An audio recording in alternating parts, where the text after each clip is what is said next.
Okay. How's everybody doing? Oh man, I hope y'all can hear that. I may have to turn it down a little bit finally because I've been working on the audio system. If it comes on here and you get in here with me, just let me know if it's overpowering. We'll see if it's coming up on mine and my own thing here where I can at least try it and see what it sounds like. So, see, I just got a notice telling me I was going live. That's what it was. See, there we go. I just got a notice telling me we were live, so y'all can come on with me if you want to. Let's see what it sounds like. Then I can adjust it before anybody gets in here, and then I can trim it off. Yeah, let's see. Telling me I was going live. That's what it was. See, there we go. I just got a notice telling me we were live, so y'all can come on with me if you want to. Hey, Barry, thank you, brother. Let's see what it sounds like. Let me kill this thing. Anybody gets in here, and then I can trim it off. Let me kill it. Okay. Well, if it's not overpowering the microphone, that's what matters. I got it kind of set down here. I'm going to back it off a little bit out of the way because this looks like it's going way up into plenty of sound. So, Barry, how you doing, brother? I know you're out on the West Coast, and this is good time for you. This is like 8:30 at night. I was supposed to do this giveaway at 8 o'clock, but, well, we had a little problem. I've been on the phone with that Indian guy for an hour, him helping me find out the problem with my audio. And turns out that somehow my drivers got corrupted on my audio driver. And you had to uninstall them and reinstall them, but that's way above my pay grade, boys. So, hey, Barry, you was asking me about that box the other day. You still here with me? If you are there, I'm going to tell you that is definitely the same box that your box is. No doubt about that. It's the same top. Yeah, working like crazy. Yeah, well, that sounds good. I seen you cooking a bunch of food out there when you were having them outings. And I'll have to tell you, buddy, looked like you threw down some mean cooking. So I might have to go for that someday. Never know. 3 15-hour days. Oh, man. Well, I do 12-hour days in the shop. I come out usually about 10 o'clock in the morning and go to 10 o'clock at night. It's the way I normally work. And I do that 4 days a week, some days 6 days a week, according to how many orders come in. So, but today was a kind of a chill day. And Toby, the top screen, we bad, couldn't remove it. Oh, just drill it out, brother. Drill it out and put you some little screws in it. It'll be fine. Chef Barry's, his got riveted in. My son built his, and he riveted his in. And, yeah, I'm sorry about that, but that's the way it works. So when I was down with the sickness there, so. Yeah, hoping this camera and stuff working okay. I guess it's a little dark over here on this side, coming in from over there. Let me see if I can do a little lighting in here to help the lights a little bit in this place. Oh, come on. Excuse me, folks. Hey, I bet y'all can see me now, can't you? Yeah. Heck yeah, I turned on some lights. Oh, wow. 90 people. Gracious goodness. Now, Barry, let me tell you how that worked. I don't know if y'all ever seen the Cripple River, the Cripple River Camp, the video of it. But I was having oh man, brain fart. It's been a rough day. Anyway, I run the Catchmark camp up there, and I had 20 to 25 people every week at my camp up there in the wilderness. And me and my wife had to cook for them. So if you watch the Alaska show, if you ever got to watch it, they showed me cooking breakfast for all those people every morning. So I'm on the Alaska show cooking breakfast. So I'm thinking about running those videos. I don't know if I'm going to get in trouble for doing it, but I'm thinking about running them and just sitting in the corner of the screen like this and commenting on them as they go. And I think it's legal to do that. I don't know. Y'all can tell me. Let me see what you got there, Jeff. Rocks get caught under it right where the rivets are. Okay. Gerald, did I happen to... hey, I'm glad it works, brother, but I'm sorry that the screen's giving you a little trouble there. Let me ask you this. Is it overlapping the front just a little bit too far? Is that what it is? Did I put it too far forward? I'm trying to think. I just put that out last week and sent it to you. I know that. So, I'm remembering, who I know all the names of people I send stuff to. I mean, I look down the list in my chat, and when I go down the chat, guess what? They're all on my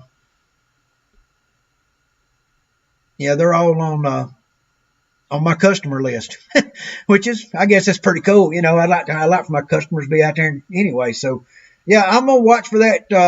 Barry, yours, it should have been bolted in, your screen on your topper. And that other one's always riveted in, but I've never had anybody complain about them getting stuck. So maybe, Gerald, we need to work and look. I'll look into that. So I'm going to build one tomorrow. So I'll look in it a little closer.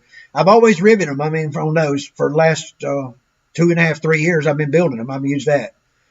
But if I did get the screen a little forward, is that what you're saying, Gerald? If so, that's why it's catching there probably. We'll have to look at that. Maybe if you want to be able to take the thing out, just go to the hardware store and get you 4 little screws and nuts, you know, small little bolts and nuts, and drill those rivets out. Those are 3/16 rivets. They'll drill right out with a 3/16 bit and pop right out. So you can pull them out of there and replace them. And I'm sorry about that if it is catching. Normally they work. We don't have a problem with that. I just hope it's doing a good job for you. And most of this stuff catches gold. That's one thing about it. I may have a little bit of like that issue, and I'm sorry about it, but you know something, it all catches gold, and that's what matters the most to most people, you know. So new water table is coming along. I got those. I'm doing a little change on it. I'm moving the bottle from the center over to one side, like over to one side of it instead of down the center, and makes it a little easier to work. And I'm also making a depression where the bottle mounts to kind of give you a place to sweep it in and then swirl it on down into the hole. So just making it a little easier. Watching the grandkids run it, and I was just looking at ways to make it easier. Grandkids running it's kind of like us old folks running it. We both need that same help. So, you know, the way I'm looking at it, that'll help that part. So, yeah, guys, we had our drawing today, and I went on my YouTube, and I couldn't get on my YouTube. I went to my Streamlabs and fired the system up. When I fired it up, well, it just wouldn't work. So, but yeah, on the screen, you see the screen right there. That's going to be Gerald, I'm catching the gold flakes under it. Well, I guess that's better than not catching them at all. So that's a good thing, I guess. But I'm really sorry they're getting caught. If you need to adjust it a little bit, I'm sorry, brother. I really am. I might not have had my glasses on that day. I usually try to work with my glasses on, because if not, things can get a little bit crazy. I didn't go that bad till I had that spinal fluid leak about a year ago. That's when that started. They just kind of got worse and worse. So I'm still getting over that, guys, just so y'all know. Still getting past the spinal fluid leak. That's for sure. So, hey, if you got any questions, whip them on there. I mean, I'm glad to answer them if I possibly can. So, but yeah, the winner of our contest, he's right up there on that. I'm going to bring his name up and bring him up and see what and see how that goes. Let me bring him up right quick and get that out of the way. So give me a second here to make that a little small, and I'm going to bring him up. We're going to talk about the guy that won. And this guy, there's his email address, so y'all don't all be sending him message now. He won't like that. That wouldn't be fair. But it automatically draws the winner. He had a 3.89% chance of winning, and he was a confirmed entry, and he entered 34 times. He done everything you could possibly do to enter that contest. He subscribed to my YouTube and watched the videos and just done everything he could possibly do. So he's the man, and I'm gonna be sending him an email out here in the morning and try to get to him and get him a sluice on the way out the door. So there we go. That's what that is. So let's close that up and get that out of the way. And well, I don't know if I want to close that yet or not. I might close it up and then what might come on that screen. Oh, heck with it. Let's see. We got that and that. Okay, there you go. Now, how about that, boys? That's a beautiful wilderness, ain't it? Uh-oh, that picture didn't come up, did it? I learned my lesson about that, didn't I? I'm getting better at this, guys. I'm getting better. Oh, I don't want that. That ain't going to do it. It's my desktop is what that's on, so yeah, sorry about that.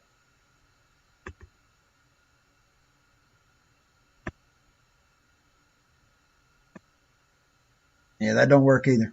Haha, we learning. Every day I'm learning with this thing, guys. So let me see if anybody got questions there. How much is the big tubby? I have decided that the big tubby with the brackets and everything, the hose. Let me give me 1 second here. Let me fix this. Where I got going back. I'm going crazy here. I might as well fix my mess I made. Okay, I'm sorry. I'm always making a mess when it comes to something like that. So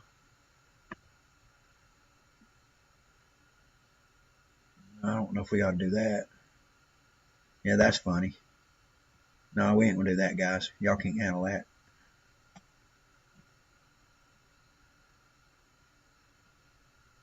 Yeah, that ain't gonna work. Uh-oh. Where'd I go? There I am. Okay, I'm back.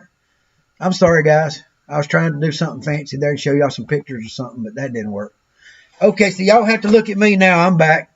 Okay, anyway, Barry, the big tubby, what it's going to include is going to include both sluices, the brackets to mount it with, the hose, the clamps, the spray bars, and it doesn't include the tub, the pump, or the battery. So the pumps are $85 on Amazon. I got a link for them for you to get them. How you doing, Ed? Good to see you, brother. Appreciate you coming in. I'm doing a late night tonight because, well, I had technical issues and I had to call that little dude in India, and he had to help me get on my computer and move stuff around and fix my drivers and get me online. So anyway, back to the double tubby, as we're calling it. The double tubby is $375, and it's made out of 3/16 plastic, the real heavy plastic. So that's what that's going to be, $375, and I also offer that same machine in a gas model where it's got the bigger spray bar for gas, and that one runs like $410. So, but either one of them are mounted on that tub because I can get the stands, but they make it $75 more if people want the stands. But I'm gonna be honest, they ain't no fat guy can knock this thing over. I promise you, I know, I've been on the creek bank with it. Ain't no fat guy can knock this thing over when you fill that tub full of water. I mean, it ain't going nowhere. It's the most stable stand you ever seen in your life. The legs don't sink in the ground. You just lay your pump on the ground, pump some water in the tub. You got the most stable stand you ever seen. So, hey, using a junk box. Hey, yeah, that's cool. Gerald, I've got a junk box, but mine will not put out 12-volt power. I push the button on it, and it won't make 12-volt power to make the pump run. And I don't understand it. It only wants to hook up and charge a battery. It doesn't want to do that. So I guess I'm going to have to use a different one. This is a lithium one. It's one of them little special ones, the little small ones, It ain't working. So I'm going to go to Harbor Freight and get one of them cheap ones, and they'll work. So they do that. They put out a solid good 12-volt of power. So, yeah, the tubby works great, brother. Gerald, I hope you're enjoying that, brother. I really do. How you doing, Charles? Good to see you in. I'm trying to keep up with who's coming in. I'm have to lean over and look at the screen there to see y'all every now and then. So, but yeah, who else we got? Chef Barry, Gerald, Charles. Charles, you one of my customers? You ever bought anything of mine? If you are, let me know. And Shovelhead, I don't know if you got anything of mine to use or not. I don't know if you're using any of my equipment or not. But if you are, I appreciate it. If you're not, well, I'll get you a deal. Yeah. Ain't nobody bought nothing today. It's a good day to buy something. So,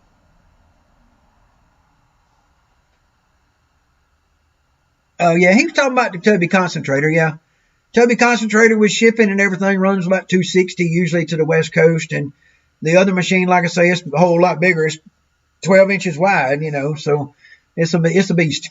And Barry's got the topper on his gold cube that I make, and the thing about that is you get about 90% of your gold in the topper before it ever goes into the gold cube. So that's the reason when I done that cleanup on this machine out here yesterday or Friday, it's got it had all that gold in the top tray and that little bit of dust in the bottom tray. You know why? Because it works like it's supposed to.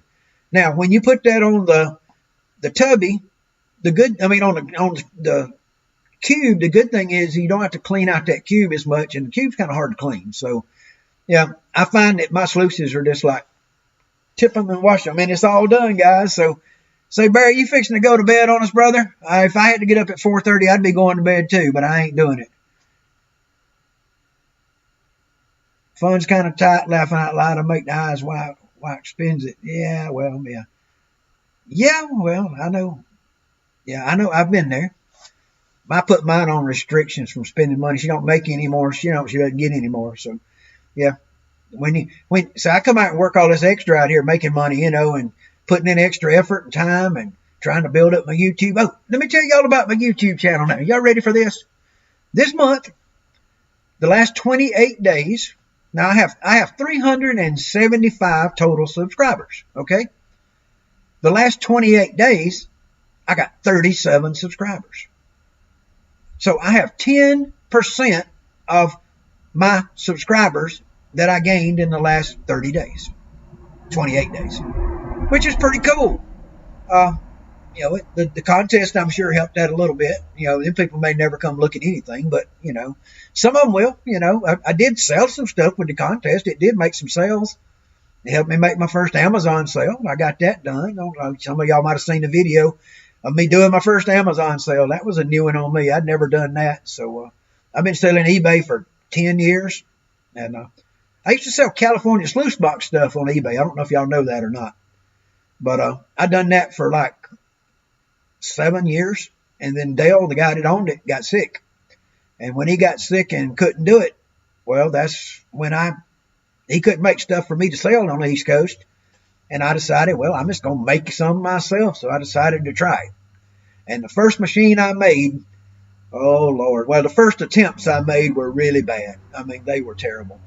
I mean, I was like holding this thing in my hand and I'd push it down on it with the vacuum cleaner running. Oh, yeah, y'all got to see some of it. Go back and look at my channel about 3 years ago.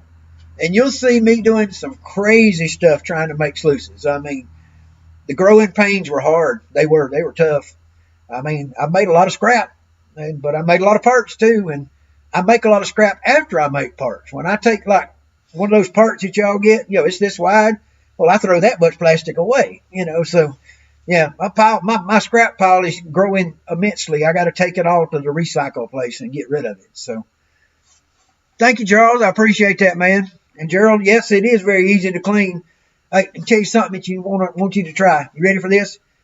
Get you a Gatorade bottle. Wide mouth Gatorade bottle. There ain't nothing in the world like that to wash out these sluices. Or if you're real good and you get a chance and you're at the golf course, get you one of them bottles that you use to pour the divots with. When you make a divot, and that bottle, that green and white bottle that's got the dirt and the sand in it, just bring it home and dump the dirt in the yard. And then the bottle, well, they work great for, you know what I mean. The bottles work great for washing out because they got that little spout that does this way. And it just washes right into the corners of the sluice and does a good job of cleaning it. So, hey, we got it what it is. So, Gerald, yeah, gold does bring people together. Yeah, it can bring them together and it can tear them apart. You got to look at both sides of that, guys. You got the bringing together and the tearing apart going there. So, there ain't nothing much worse than gold fever if you got the bad dose of it. That stuff is bad as COVID, the kind that makes you do stupid shit. Yeah. Just so you know, people can do stupid shit. It happens. And, it happened to me. So, if you don't believe it, start looking for it. It's gone. Yeah. So that's what I'm going to say about that. I've been in a bad mood for a week and a half about that. So anyway, guys, anything y'all want to talk about? Got any ideas? So put up a thing there. Anything you want to see that me build that I haven't done?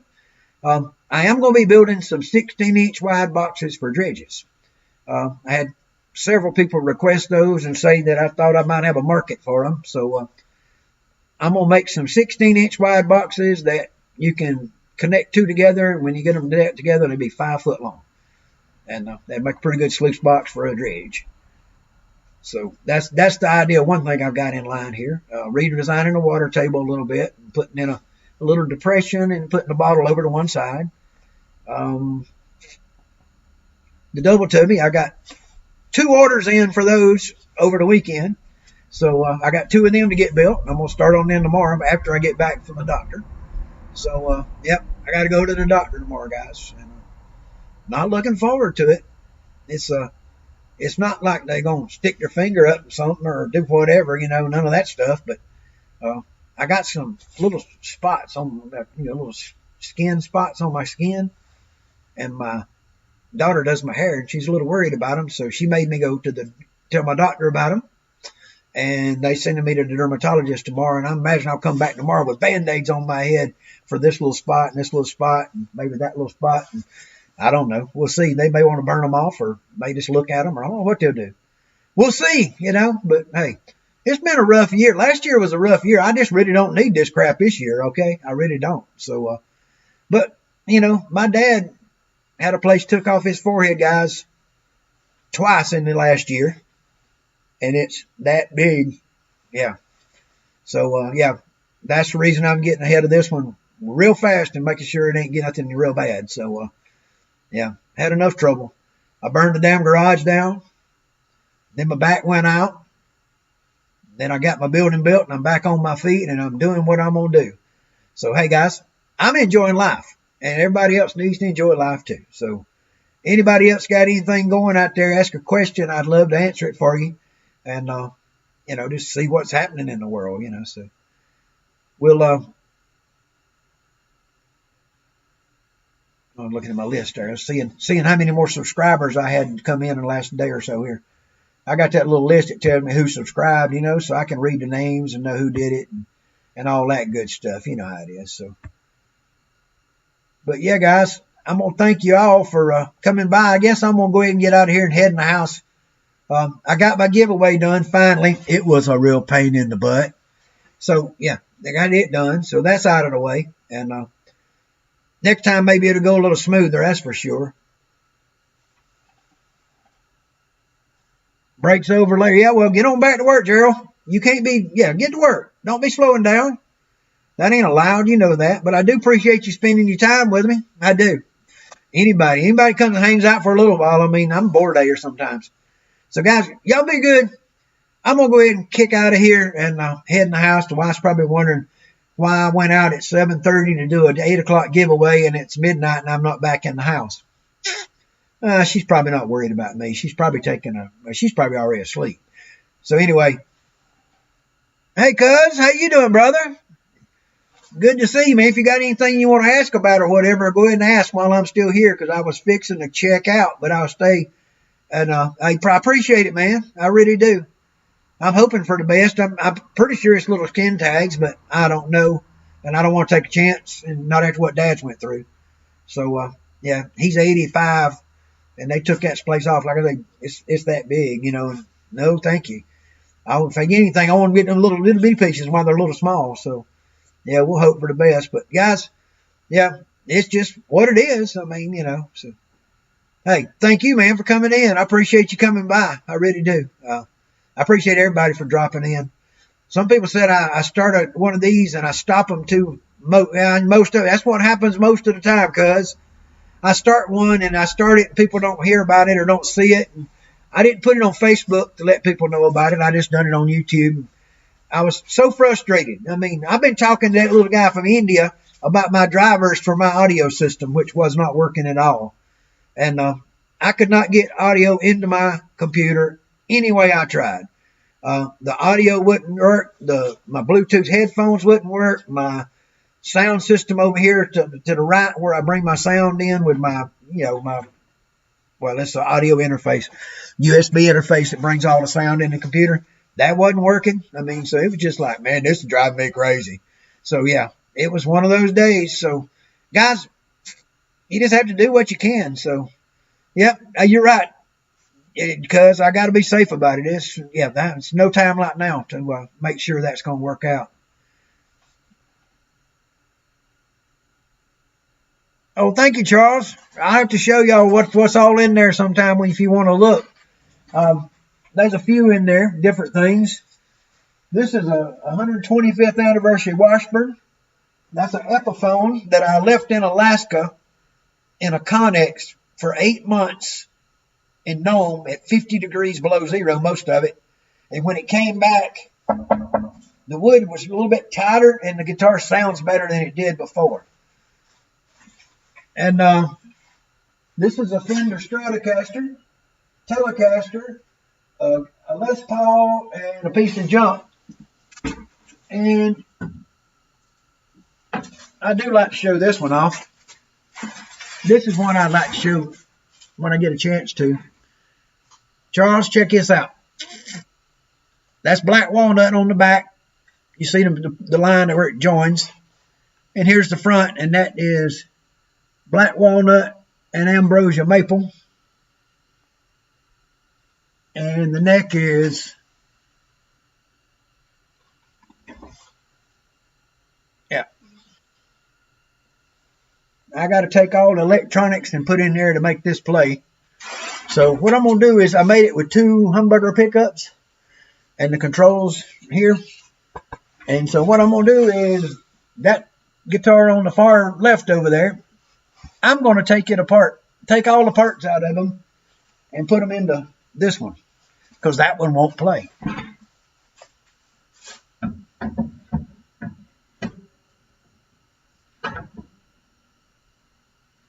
Get back.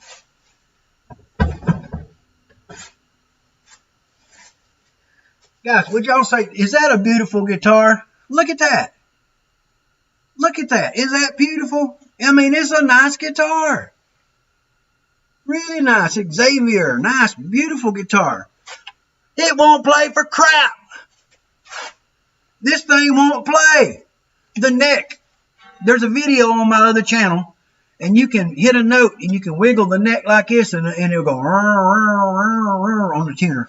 Yeah.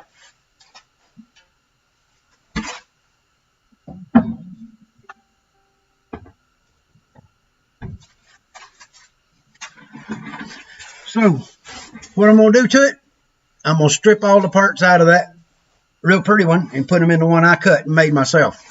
So, the Ambrosia Maple, I call that one Ambrosia. I designed that guitar in Fusion 360, you know, that computer program. And then I cut it out on my CNC machine before I burned the damn garage down. So, that's the only good guitar I got out of the garage, and I had that CNC machine before I burned the damn garage down. So, I'm going to finish that guitar. That's all there is to it. It's going to have to be finished. So, yeah. And I'm going to strip that other one down because it's a piece of junk. The Sunburst is beautiful. God is such a beautiful guitar, Charles. But, like I say, the damn thing won't play. You can play bar chords on it. But if you kind of just lean into the neck a little bit, it goes out of tune. You know. And, well, if you have to, on my Frugal Fixer channel, I don't know if y'all know it. I got another channel. It's called Frugal Fixer. And that's the channel where I fix shit cheap, you know, like whatever it is. I mean, so Frugal Fixer Spike fixes car batteries and lawnmowers and, you know, just whatever. I mean, radio alarm saws and, you know, just whatever comes up. There's some footage of my, you know, shop in there and the things I do with the gold prospecting stuff. But there's a lot of guitar footage in there where I cut a lot of guitars, make a lot of guitars. And, yeah, there's some projects in there, cuz there's some remodel projects I done at some people's houses. I took a cabinet out and mounted a big old TV on the wall for these people, and I got a project starting next week. I'm doing a bathroom remodel at a house right down the road over here. So nice people want a tile shower done, so I'm gonna tear out their old shower stall and put them in some tile shower and new floor and reset the toilets and paint the cabinets and paint all the walls. Yep, I do that stuff. Yep. But all I got going on, I'm an idiot enough to take on a remodel project for somebody. You got that right. So I'll get y'all some pictures and show you what it's like as we do it. It's going to be fun. It's not far away. She won't care if I take pictures of it. So, but yeah. Charles, that Sunburst guitar is beautiful, but it won't play. So I'm going to strip it apart and give it away. You can have the pretty parts if you want them because they ain't no good and it won't play. So, yep. But we did give away their go around, and the contest went well. It was easy. I think I'm going to use another contest system on the next one. And I'm going to base it on mostly YouTube subscribers to try to build my subscriber base. And everybody will be able to enter. But, you know, to get a whole bunch of entries, you can join my YouTube and get about 10 entries, you know. So think about doing something like that. You can't just make it where you have to do a YouTube entry to get in a contest. They made that again. You can't do that anymore. So, but you can make it where you can get extra entries for going to YouTube. So, yeah. You know how it is, guys. Everything you do, you got to learn to play their game and their system. So, Amazon, that's the thing you got to learn to play the game. I got all these customers that's bought all this stuff, and you can't write a review about nothing. I had Don wrote a review.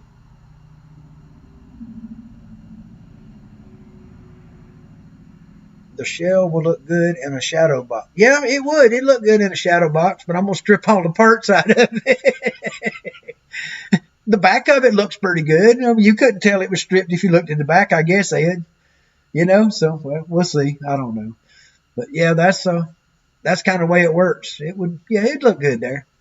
I got other things I do some display. Y'all got one of these? That's the Gold Prospector's pan from the GPAA. See there?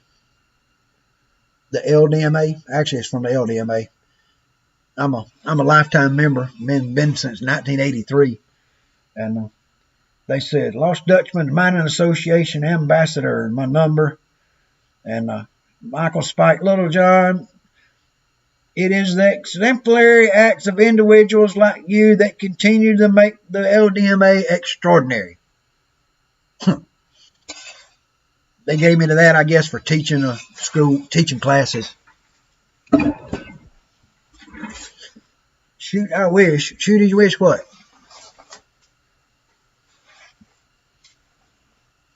Well, it's a life member pan, but mine was, like I say, it been engraved with a little special stuff in it because they gave it to me at an event there, Ed. So, yeah, it was I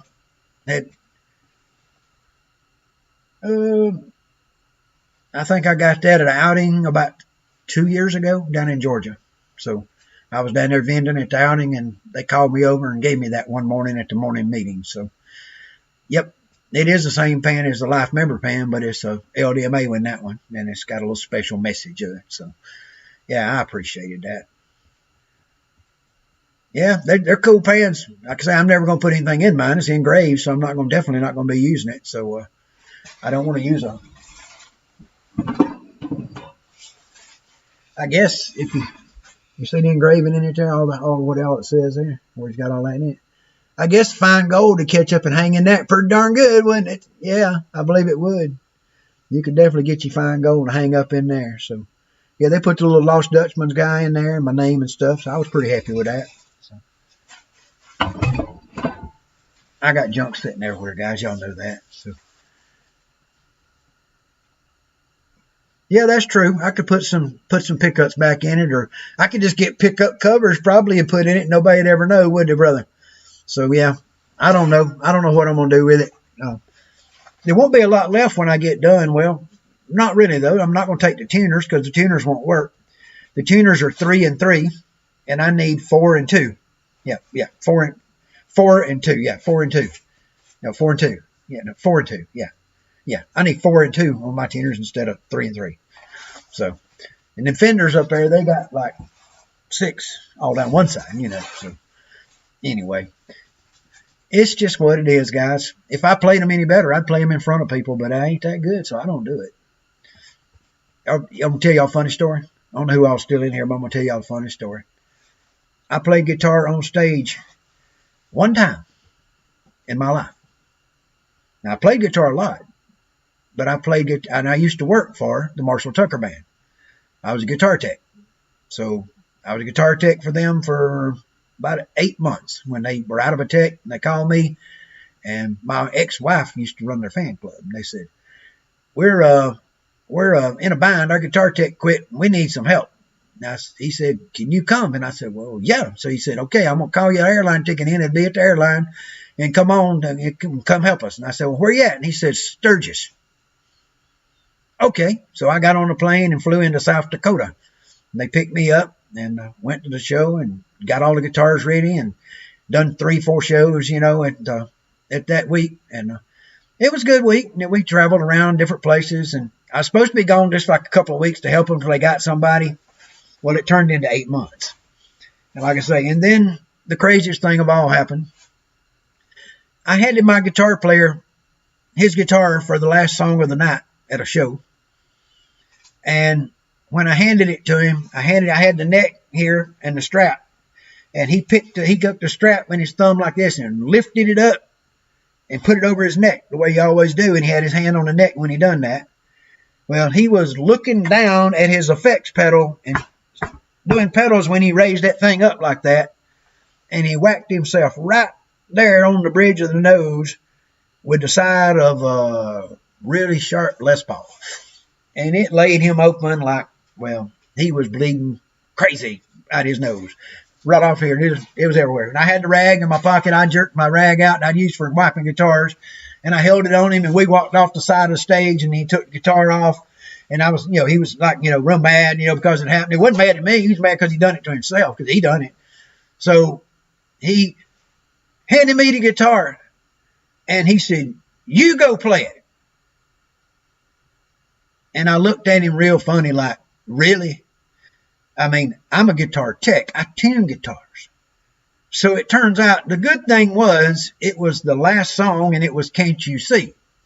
And the good thing is I can play 3 chords and "Can't You See?" So that was easy.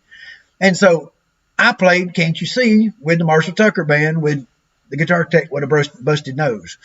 Yeah. The guitar player with a busted nose. Excuse me. Guitar tech was, just hanging on. So anyway, one of my friends is not with us anymore, was the rhythm guitar player at that time. And when I walked back on the stage instead of the guitar player, he looked at me and he looked at me real funny, and I said, "You're playing lead." And that was the end of that conversation. And that was, he had to play lead because I couldn't play lead on "Can't You See?" I could play rhythm, but I wasn't going to play lead. So anyway, that's the way that came down. So I actually played guitar on stage one time. Yeah, I did. I tuned a lot of them on the side of the stage, but I didn't play them. I walked down on stage and handed them off. But yeah, one time, that was enough.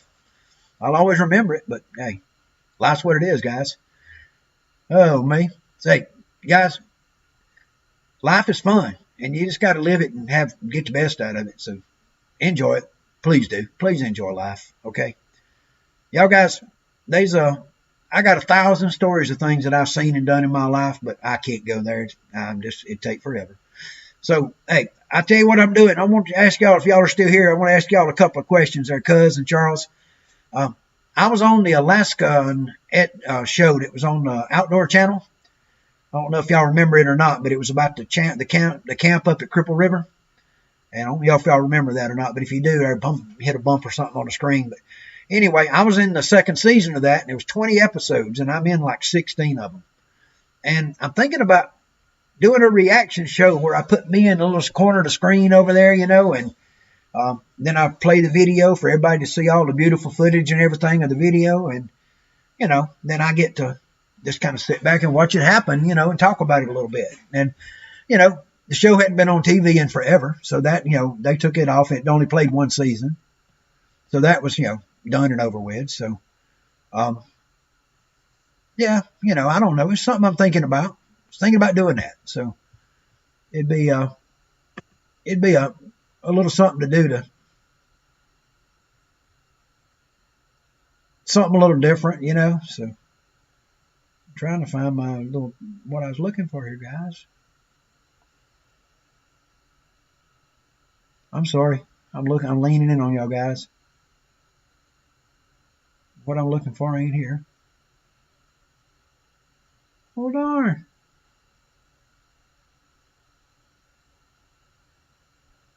Well, I've lost the whole file, guys. I did. I lost the whole file somewhere. Yeah, well, I was wanting to share something with y'all.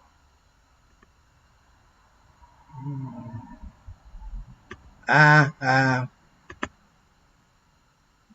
we get something going now.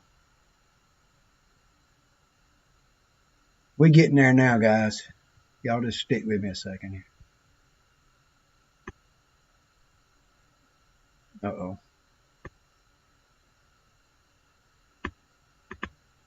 Okay, I'm trying not to mess up. I really am.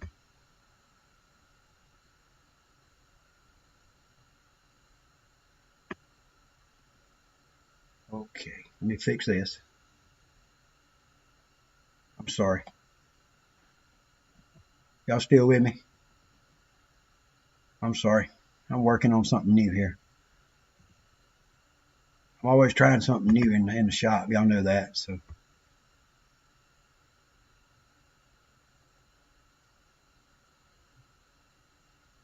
Oh, come on.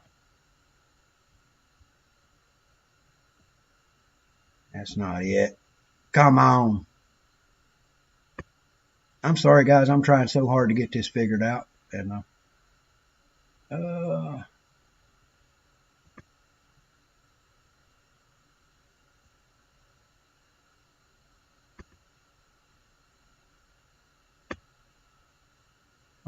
come on.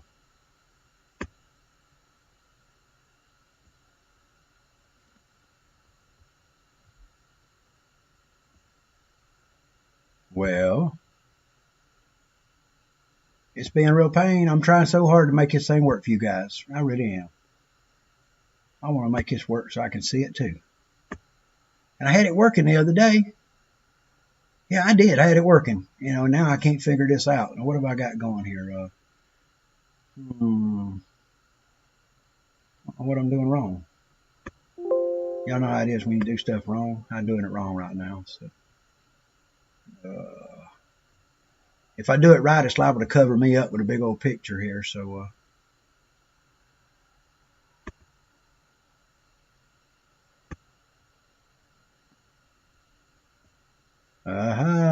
we getting closer.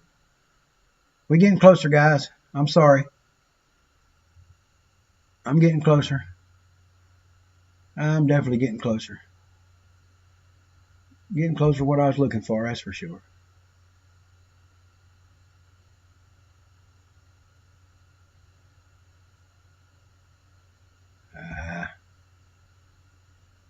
Y'all stick with me. I promise I'm working on it. It'll be worth it when I get there. It'll be worth it when I get there, I promise. If I ever find it. Oh, come on. Yeah, well, I'm working on it, guys. I promise. It's where it's coming. I know it's here. And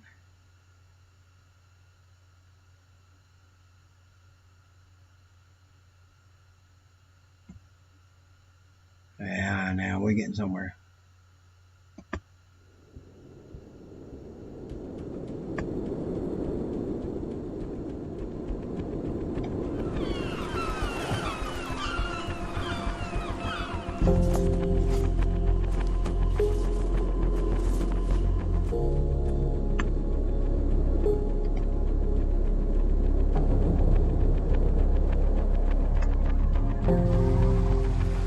Oh, what led to all I lost my this? camera. Guys, I lost my camera. There's a camera. What enchants people Oh, to I know live what's the wrong. life Hold they're on. accustomed to No, that ain't it. and travel thousands of miles north in search of Okay, heaven's y'all see door? that? Let me know if you do. Okay, you said it's up. How about sound, right? I don't think y'all getting any sound. Furthermore, when did this pilgrimage That begin? should be working, but it's not working. Now, I think it's just the three of us, dudes.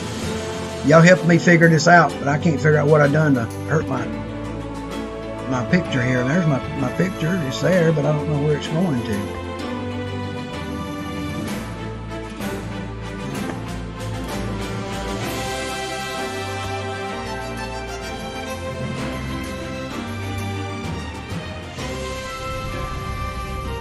Well, that's just crazy, isn't it, guys? Have you got sound from the video? You got it? Yeah. Just set her up there. Hey, HD. Have y'all getting sound from the video itself coming through? The Association of America is gearing up for another year of adventure for the future participants of its I don't have a set of Alaska Gold monitors in. Expedition. Blake Harmon, the expedition manager for the GBAA, is working with suppliers and transportation Can you hear the video? companies in Seattle in order to secure provisions and equipment necessary to last everyone the summer in the remote landscape of northern Alaska. Okay, there you go. I'm supposed to be in the corner right down here, but for some reason I'm not where I'm supposed to be. A crucial role as the center of trade and transport. I'm trying to figure that part out and get me back in the picture where I'm supposed to be. The city's history has largely been impacted by the role it played in the great Klondike Gold Rush of the late 1800s. I'm not sure exactly what happened to that.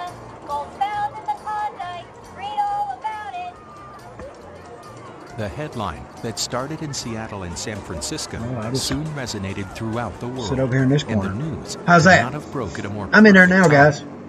There was 20% unemployment nationwide. How's that? Hundreds of bank failures. Upon the arrival of the steamship This is an experiment to see if this works, okay? July 17th, I'll figure out how to get my picture brought to the front where it's carrying supposed to be. I don't know what I've done wrong. Than a Something ton I've of done gold. wrong. The United States Y'all know how was it only is. beginning to come When out of people the don't know what panic they're of doing. 1893, You which can was make the worst mistakes. recession the country had seen to date. And then Yep. you didn't have any umbrellas, you didn't have unemployment, you didn't have Now, any that of used those to be things. the mayor of Any Nome, that stuff Alaska, didn't exist. Richard Benefield. The cargo on board the SS Portland and the SS Excelsior, which Yep. docked in San That's Francisco me in the the day corner over prior, there. Yeah. would be worth over $1 billion today. This So y'all can tell me what you think about it, discovery if it's offered working hope or to people in a not. failing This is an economy. It experiment. was just See an if it's going to work. interesting way to come out of a I can depression. watch it when I go in and see Only how it worked out. 100,000 people came See up if I here, like it. but millions I definitely got to figure out a way to got get my off their rear pictures ends and moved. just Somehow 15, they're out of 20 place. miles, 50 miles west. But finally, that spirit just And not caught hold in of the right America area and there. Canada. There was a little bit of hope, and it was the gold rush that gave them that. All they had to do was get up to the Yukon with some very rudimentary equipment, and you had the possibility got of me in the being back. a I millionaire need to be in with front. 1 year's worth of work. A lot of people have restarted their lives after great failure. Ah, now we're getting somewhere, guys. And to be happy. Now, Alaska allows you to do that. Both Seattle and San Francisco saw the excitement of the gold discovery in the Klondike as a means of salvation from their economic struggles over the past 5 years. There we go. That's better, guys. Both ports began a battle to be the premier outfitter There for we the go. trek north. And with the help of marketing Now we genius talking. Erastus Brainerd, it did not take long for see Seattle if I can to send win some the war. Sound somewhere where There I was can a, hear it a too. quote that if you Make wanted sure to be I hope it ain't a making part much of the feedback when I Klondike do Gold this. Rush, you needed to be prepared with about a year's worth of provisions. Erastus Brainerd and the Seattle Chamber of Commerce try the took earphones, that see if this information works. and used it for all See if I it can go was on the worth. earphones and hear what's going on. Mr. Brainerd was a master promoter. Yep. He wrote No, honest nothing coming out of articles. there. I'm not getting he any wasn't outputs, telling any guys, so- fibs. What he did was send press releases got to to do some work every on my end. newspaper and magazine that had a subscription of over 400 in the United States. You should have seen the advertising that was going out over the telegraph wires that was erupting in all the newspapers across the United States saying, come to Seattle, your jumping off point for the Klondike, for gold, riches to be had. Just get to Seattle and we'll I outfit think we you ought to in have the a city watch north. party and watch this The one night a week. advertising What do y'all campaign think? that came out of Seattle was 5 times I got greater 20 than episodes. We any can do other a whole West Coast year, or city's we can do a half a efforts year. to be the jumping off point to the Klondike. It worked. It's estimated that about 70,000 people came through Seattle, got geared up, then headed north. Within hours following Erastus Brainerd's promotional efforts, Seattle had become a household name nationwide. When we come back, we'll continue looking at Seattle's rich gold rush history, as well as how the city today is still playing a major role with modern-day gold miners. Hey, that's my. You see that high banker in that picture? Did y'all see that high banker? Beginning in the summer of That was my high banker up at 1897, Ketchmark. the economy in It was Seattle a California sluice box flourishing. high banker. Wherever you were, anywhere in the United States, you would read about the Klondike Thank you, cuz. Gold Rush. Klondicitis was spreading like a I virus. figure if I sit here and talk about it, they can't say rational much. People left their homes and their jobs, if they had jobs, and they just all wanted to rush up here. They got caught up in this mass movement, if you will, to the far north. If you were trying to make a living catching fish and the fishing was bad and someone told you that they had just I've got to figure out how to get gold, audio where what I would can you hear be what's coming doing out of the next system. day? Even the mayor of Seattle at the time, William D. Wood, turned in his resignation immediately after hearing of the discovery of gold in the Yukon and started his journey north.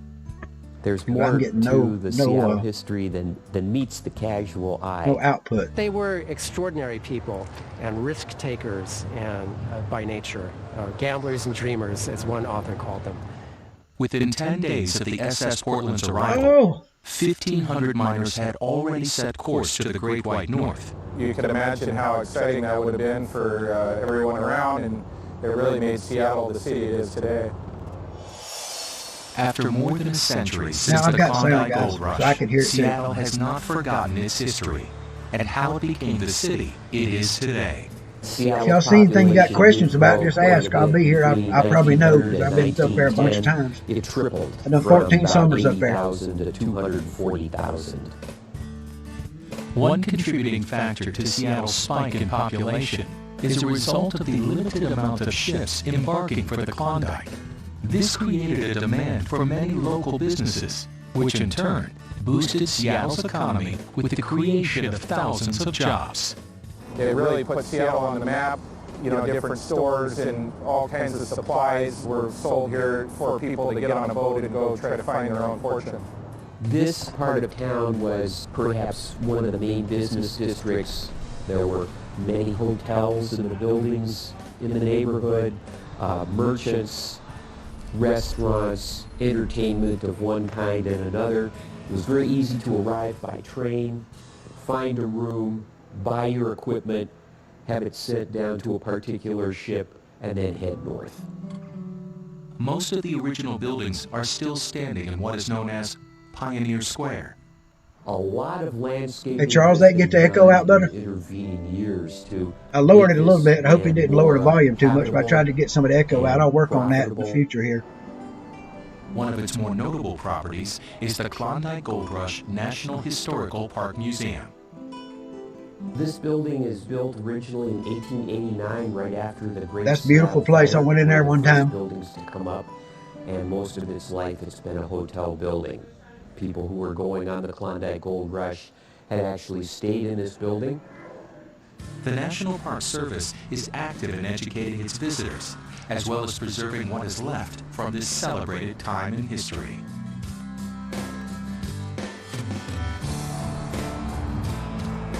Yeah, I done the Alaska trip from '99 Business to owners around 2007, Seattle are and then I also took a few contributing years to the off, and then I went back history of the for Klondike, 6 more years. So, including Kyle Griffith, yeah, who I done it. owns I run the and catch operates mark camp out in the Pier wilderness. 57.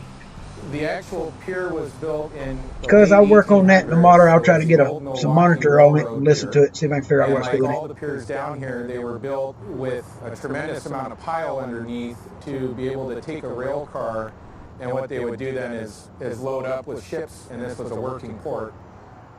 People are really hungry to know about. It's got a really the good Gold picture, Rush. though, It's a really on neat my end. story. It's what made Seattle Seattle, and we have the Crab Pot restaurant, and we have the Fisherman's Restaurant here, and kind of everything we do. People that shot that is was geared towards real camera educating people, and guys. Showing off, you know, That's for how sure, great real it is here camera in people. Seattle. So.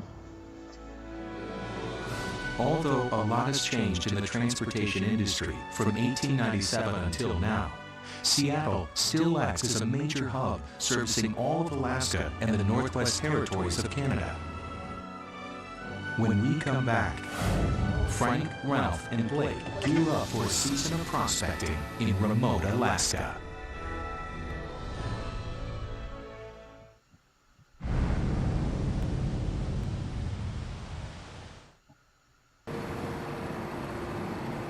Good thing is you don't have to watch the commercials. I guess I could cut my commercials in there, couldn't I, guys? As a result, the vast majority of the ocean surrounding Alaska's coastline freezes, making sea transportation impossible. Guess I could put my commercials in. Many towns and villages in Alaska are so remote that they are only accessible by sea and air. When delivering thousands of pounds of supplies, air transportation can be monetarily impractical. Larry Graham, terminal manager for Northland Services out of Seattle, is responsible for transporting a year's Yeah, I was worth in of Nome, supplies Alaska to when Alaska 9/11 in happened, only a guys. few short months. Northern Alaska And got to stay 6 extra weeks ice-free because only I couldn't for get a plane a out. portion They didn't of have the any year. metal detectors and you couldn't for the fly. South Yard, the longer that period. We do want to try to push the ice edge. We want to be into those communities as early as possible. As the ice comes into spring and starts softening, we can deal with some ice flow if it's broken up. We help negotiate through the ice by using aircraft. Yeah, if you want to go to up to Nome, Alaska now, you need to go up to AKA Camp, Augie's Camp. That'd be the place to go. You better go there than you'd ever got out at Cripple River anyway. Cripple River has been beat pretty hard, all the good spots. Other parts of Alaska, farther up north, it ices in. I've got a little claim up out on the Solomon River, out of Nome, about 45 miles. So well, you better hope that you can get. Me and a buddy of mine's partners on that. I just send him my part of the money every year to pay the fees. I hadn't been up 5 years.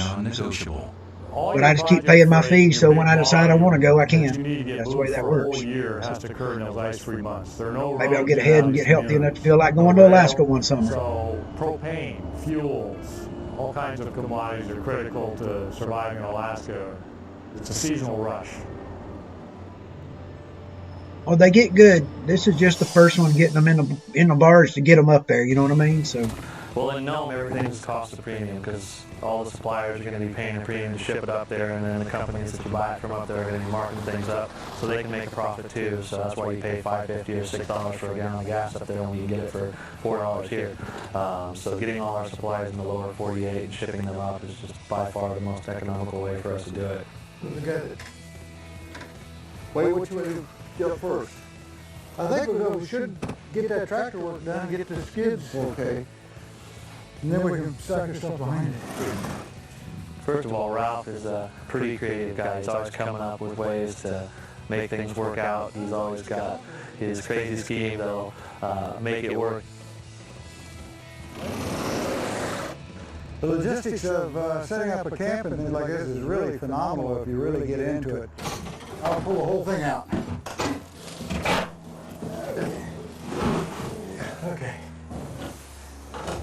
You got your housekeeping, you got your maintenance, you've got your dredge crew, you've got supply, you've got all kinds of things going on. You know, truck parts, small engine parts, whether we're going to get new ATVs or new pumps or new mining equipment.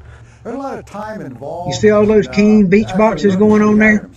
I mean, there's a bunch of them. They got used for 2 years before they closed the camp down. Delivered to his doorstep, and he 2 years. For months before. And all them, look at all them Keene boxes. Okay. That's a lot of Keene beach boxes, boss. Had that beach mat in them. How'd they use that guy? They got them to replace those wooden boxes we've been using all them years, and they wouldn't catch you more gold than the wooden ones would. If he weren't around to do this for us. That is a matter of fact, I think the wooden ones are probably better. You might be able to drag it. I used a drop riffle sluice on the beach. And believe it or not, it caught more gold than about anything they had up there. For a successful start to this modern-day gold rush.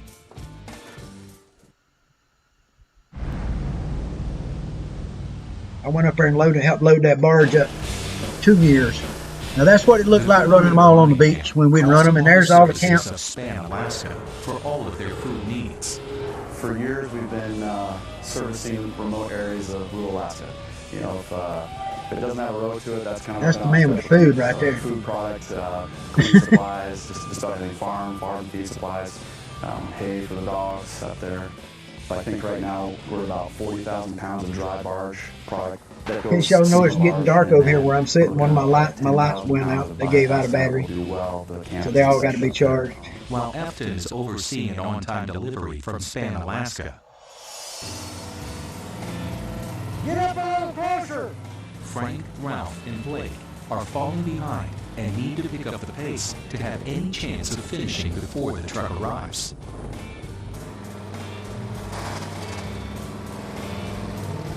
You might want to come in a little straighter. That's probably about good. Meanwhile, at Northland Services, Larry is confident that his team will have the barge loaded and ready to go for an on-time departure from Seattle's Puget Sound. Remember, Nome's seasonal. They can only get their fuel in a... Well, Charles, it's kind of like this. It was hit or miss. The best I ever done, I got on the beach one year when I had purple sand on top. It had a big storm, took all the overburden off. And I got in purple sand and I run 18 hours a day for 3 days till the tide turned around and blowed the beach back over. and then come to overburden, and I was done. But in 3 days, I got 10 ounces of beach gold. So yeah, it's there if you get it on the right day. Most people go up there and work a half ounce or so in a week, out there working because they don't hit the right spots. If you get a good spot on the beach, you can kill it. I mean, it's just unbelievable how good it can be. I can't imagine what the miners that went up there in like 1900, what they hit. I just can't imagine, 1990, 1899, 1900. I just can't imagine how much gold they got off that beach because it was just piled up. Nobody ever touched it. So sometimes it's pretty tight. We have to tack it right to the top, all the way to the back. Without crushing things, that's the problem.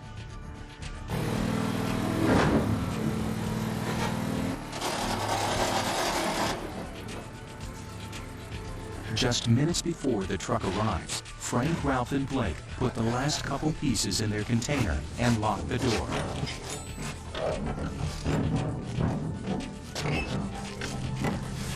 Yeah! Done! So it's always kind of a hurry up and wait. Hurry up and load the container and stick it on a boat for a month and then hope it's going to get there on time. And it all depends on when the ice breaks up there, and we're kind of at the mercy of Mother Nature when it comes to that. Yeah, I missed the camp, guys. It was a lot of fun when we had that camp. I'm missing it every day. Especially when the summer comes along, you don't get to go. To the port of Nome, Alaska. Yeah, but I was up there when 9/11 happened. I came to town to eat a burger and go get on the plane. I sat down at the restaurant and looked at the television and watched that plane fly into that building. And I looked at it like real funny, I guess, because I didn't know nothing about it. I'd been out at camp, knew nothing, and all of a sudden, boom. It was, people told me what happened, and I went to the airport and found out I couldn't leave. So I loaded up propane and food and went back to camp for another 6 weeks. Part, the ocean-going tug is responsible for getting its barge in and out of every port. They're on their own.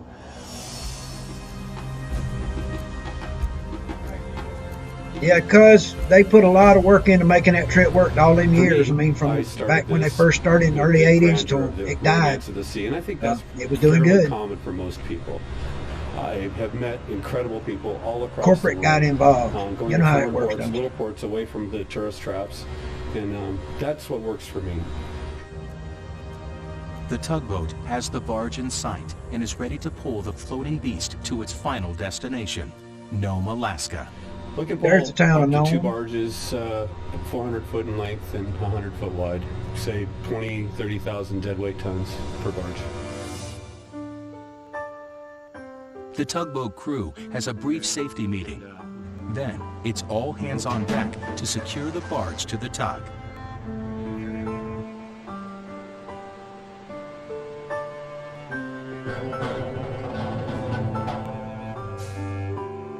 Always remembering Seattle's rich gold rush history, the ships leaving Puget Sound embarking on adventures north will carry with them the same spirit of discovery that embodied the tens of thousands of dreamers that charted the same course over a century ago. Slow boat. Slow boat to get there. Still to come on this season of Alaskan. We're following the trail of the Stampeders, taking an inside look at their arduous trek to the Klondike. Can you imagine climbing that hill to do that, guys? We're also going along with the crew of the Alaska expedition as they arrive in Nome and assess the damage that may have occurred over the harsh winter months. It's 1901 all over again. We're also going along That's on cool, a Charles. prospecting adventure. Life has a flavor the sheltered shall never know. Conditions are poor at best. Some people enjoy that. I'm enjoying myself. As the city experiences a modern Yeah, I started prospecting when I was 8. There's going to be good gold for a lot more years than I'm alive. That's one of my good friends. He's not with us anymore. To learn more about Seattle's There's a lot of them up there that went on that trip with us that's not with us anymore, brothers. Content, visit AlaskanTheSeries.com.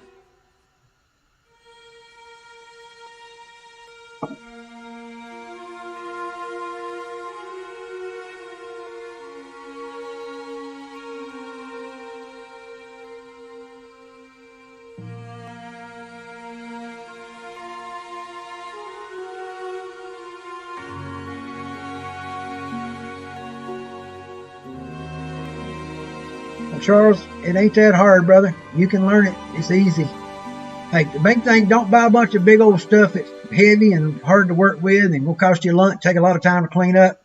Buy lightweight, easy stuff like I sell. No, I'm just joking. Y'all know how that works. Anyway, I hope y'all enjoyed that. I figured I'd just give it a try and see how it worked, you know. So, I don't know. I think I might do one of those. I got a whole set. Let me see. Whoa. Steaks. Ugh.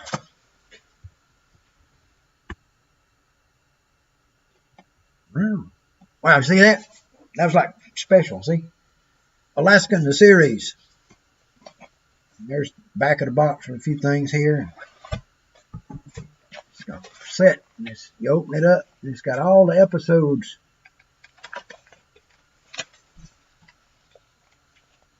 Yeah, see? Even got a map right there. Look at that. See that map right over there? No, excuse me. It's hard to do that. Over there. There's a map.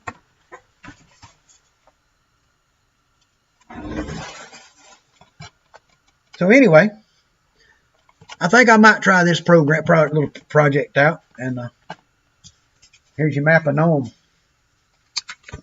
See, it's on a nice hard copy of map. Tell you where all the gold's at. So anyway, guys, y'all be good. And I'm going to close all my stuff up here.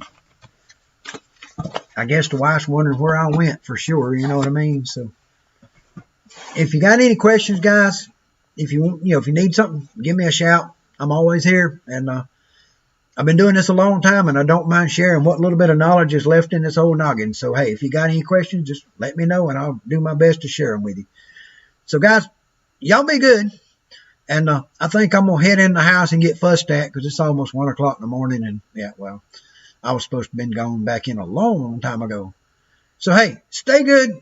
Stay careful. And you know what to do if it gets dirty. Let it dry and dust it off. Y'all stay out of trouble. Later. Man, it's a rough one.